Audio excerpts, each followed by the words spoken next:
Dear ICSE student, physics के another sample paper को discuss कर लेते हैं ताकि डाउट भी क्लियर हो जाए। क्वेश्चन नंबर 1 का ए है, air bubble in a gas block when viewed from above apparent to be raise due to. क्यों एयर बबल ऊपर उठा हुआ दिखता है? तो इसका सीधा सा कारण है refraction of light, because apparent depth equals real depth by refractive index. तो ये जो इसी कारण होता है कि वन मीडियम से दूसरे मीडियम में लाइट एंटर होता है। फिर बी क्वेश्चन है, when light travels from denser to a rare medium, if the angle of incident is equal to the critical angle for the pair of medium, then angle of refraction is, no doubt angle of refraction must be 90 degree. C question है, which of the following conditions to be satisfied for total internal reflection। अब यहाँ पर question में ही answer छुपा हुआ है, conditions पूछ रहा है, नॉट कंडीशंस, यानी कि एक से ज्यादा कंडीशन होंगे तो इसमें जनरली आप ए और बी दोनों के आंसर को टिक कर देंगे। हम लोग देख लेते हैं, ये तो मैंने एक अपना कॉमन सेंस बताया है। Angle of incidence should be greater than critical angle, 100% correct. Again, there is light should pass from denser to a rarer medium, very good, मेरा ट्रिक सही काम कर गया। अब हम लोग डी को देख लेते हैं। यहाँ पर क्वेश्चन है, OE is the incident ray and the angle of incidence is equal to the critical angle। OE एक इंसिडेंट रे है और इसके कारण जो इंसिडेंस रे है और इक्वल है क्रिटिकल एंगल के, उस कंडीशन में जब आप पूरे डेंसर और रेयर मीडियम को देख रहे होते हैं तो सीधी सी बात है कि यहाँ पर ईडी होगा जो कि इक्वल हो जाएगा, क्योंकि ये सीधा सीधा रेयर मीडियम में इस तरह से एंगल बना देगा और क्रिटिकल एंगल से इक्वल होने के कंडीशन में यही हमारे पास ईडी एक करेक्ट ऑप्शन बचता है। Which of the following positions of object convex lens produces magnifying image। जब convex lens है, magnifying बड़ा इमेज को प्रोड्यूस करता है।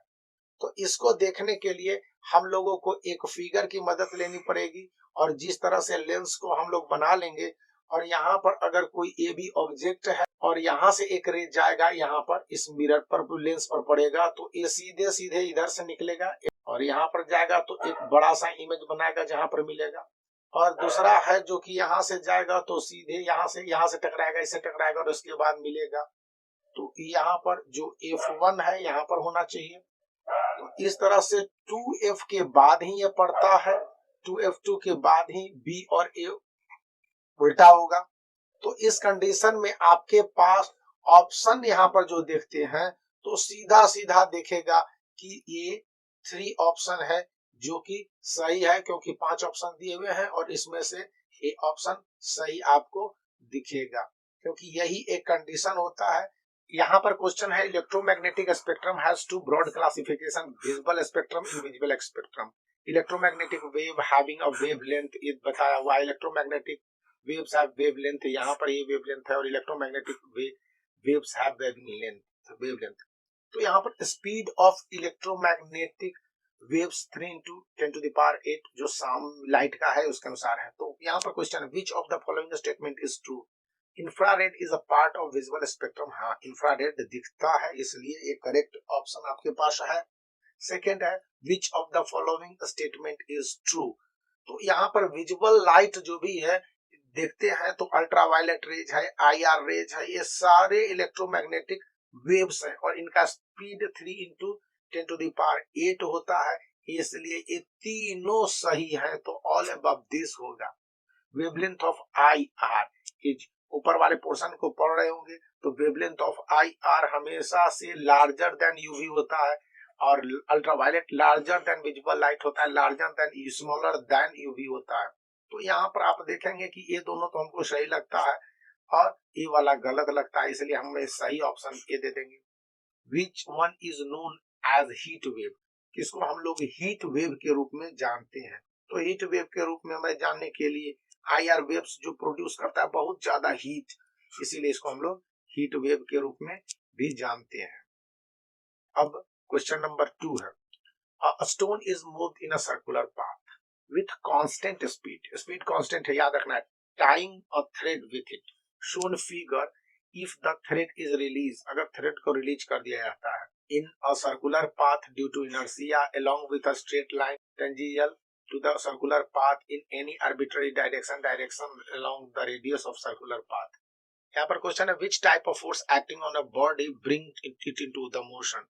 अनबैलेंस्ड ही होता है क्योंकि कहीं भी जाएगा तो फोर्स एक्ट हो रहा है ऑन ऑब्जेक्ट और उसके कारण वो एक दूसरे को बैलेंस कर रहा है, लेकिन आप जैसे ही उस स्ट्रिंग को छोड़ देते हैं तो बैलेंस्ड फोर्सेस है एक दूसरे की ओर चले जाएंगे, नो रिजल्टेंट फोर्स होगा और न्यूटन का फर्स्ट लॉ अप्लीकेबल हो जाएगा।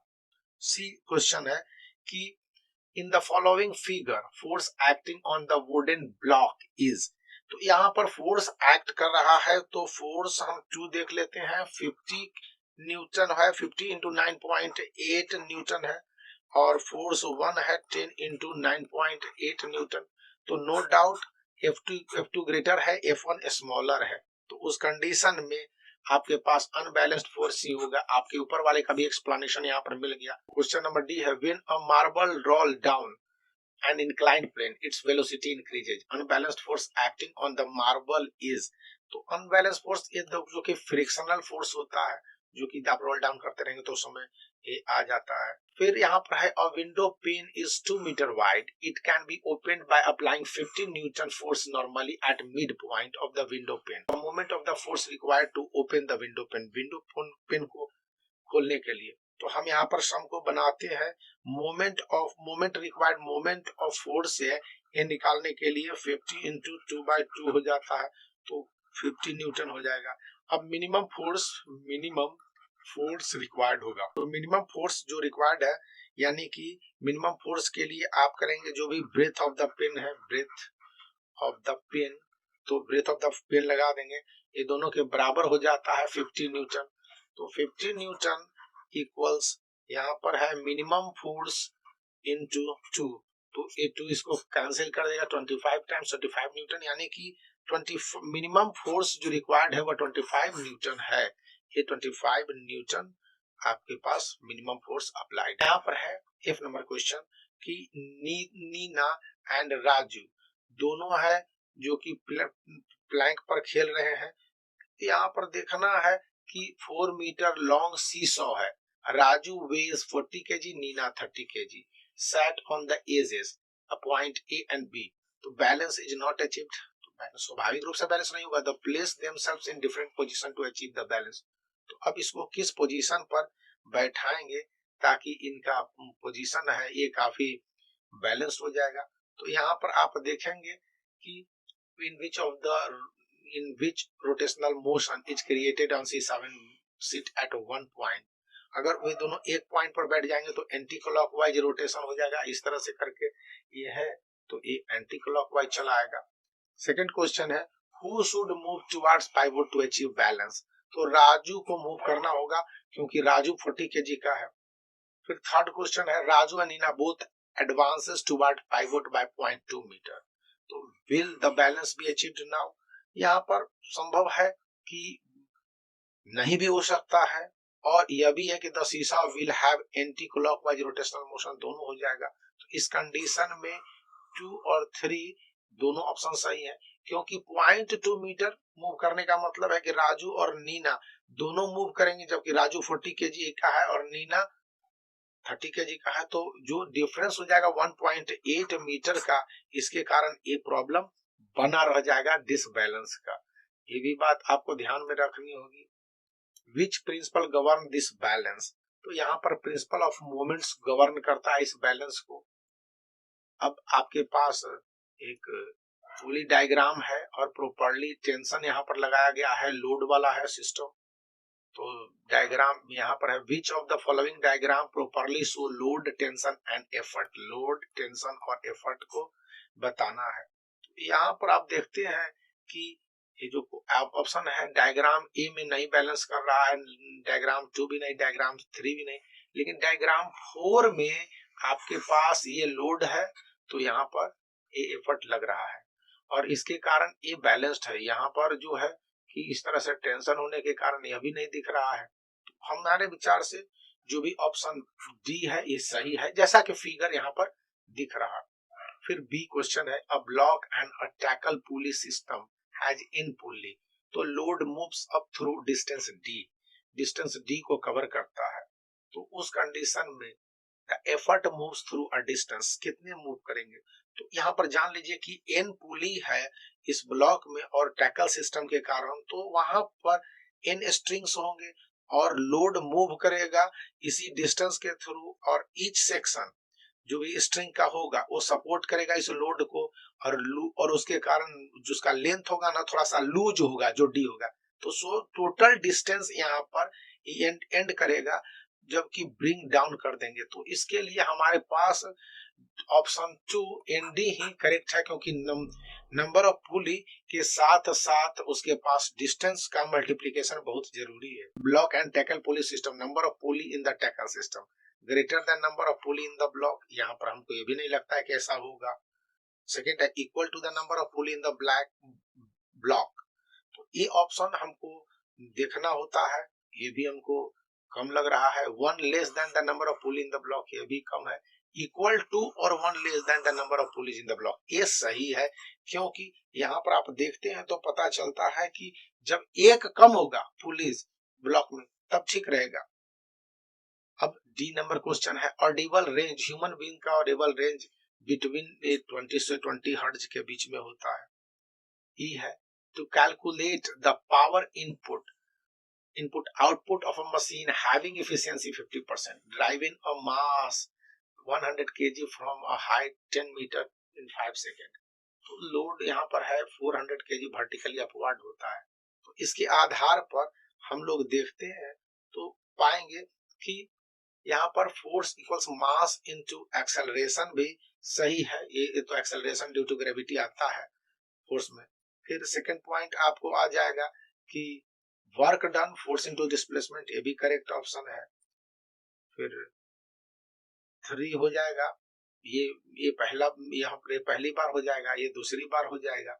हाँ, तो उसके बाद हम लोग देख रहे हैं फोर्स आउटपुट और फोर्स इनपुट, तो उसके बाद पावर इनपुट होगा फिर पावर आउटपुट होगा, यानी कि 3 इसको और 4 इसको, इस हिसाब से हम लोग देखते हैं सीरीज से, तो ये सही है।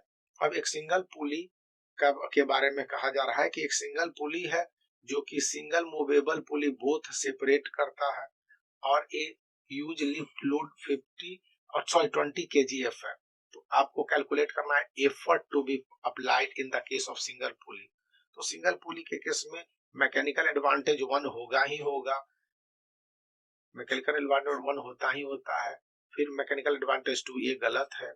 फिर लोड है जो कि 20 kgf यानी कि 20 इंटू 98 न्यूटन 196 न्यूटन, ये भी हमको सही लगता है, लेकिन अभी थोड़ा सा वेट कर लेते हैं, सही लगता है, सही हम लोग टिक कर देंगे। फिर mechanical advantage MA equals LE होता है, तो ये भी हमारे पास 4 भी सही है।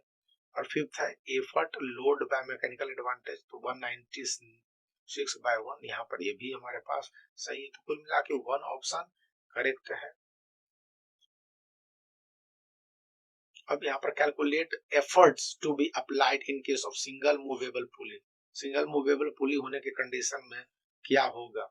तो यहाँ पर सिंगल मूवेबल पुली है और एफर्ट को अप्लाई करना है, तो उस कंडीशन में मैकेनिकल एडवांटेज 2 हो जाता है, और मैकेनिकल एडवांटेज 2 हो जाता है। लोड है जो कि 20 इंटू 9.8 हो जाएगा, तो 196 N हो जाएगा। यहाँ पर यह भी ध्यान रखना है, यानी कि 3 अगेन सही है। फिर मैकेनिकल एडवांटेज लोड और एफर्ट को ले ही लेता है। तो इस कंडीशन में हम लोग देखेंगे तो आगे पाएंगे कि एफर्ट जब निकालना होगा तो 196/298 न्यूटन हो जाता है। यहाँ पर आप देख लेंगे तो पता चल जाएगा कि एफर्ट इक्वल्स लोड बाय, तो यहाँ पर 2 से डिवाइड हम लोग कर दिया, तो ये भी सही है। तो इस कंडीशन में ऑप्शन 2 सही है। फोर्थ नंबर क्वेश्चन हम लोग देखेंगे कि फोर्थ नंबर क्वेश्चन क्या कह रहा है। और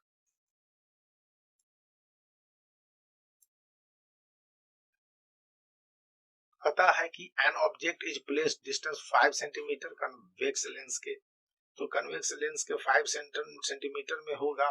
तो जब भी अगर लेंस है और यहाँ से ये 5 सेंटीमीटर यहाँ पर हो गया, तो उसकी कंडीशन में ये जो एफ है यहाँ पर बनेगा, जो एफ इधर बनेगा, ये काफी जो भी इमेज होगा काफी बड़ा हो जाएगा, वर्चुअल इमेज बनेगा और बड़ा भी बनेगा, यानी कि मैग्निफाइड होगा।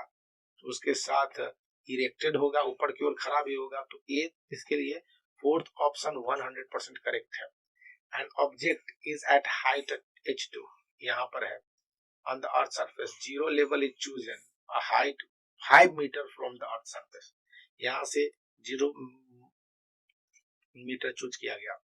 तो ऑप्शन है कि पोटेंशियल एनर्जी जब भी आप देखते हैं तो पोटेंशियल एनर्जी mgh होता है, और mgh इस डिस्टेंस को बताता है। तो उस कंडीशन में हम लोग देखेंगे कि जो भी पोटेंशियल एनर्जी ग्रेविटी का है और जो पोटेंशियल एनर्जी आपको अलग सोर्स से मिला है, चाहे आपका अपना हो, इन दोनों में यही सबसे बड़ा रिलेशन हो सकता है कि ये सब PG potential energy due to gravity कम हो जाएगा।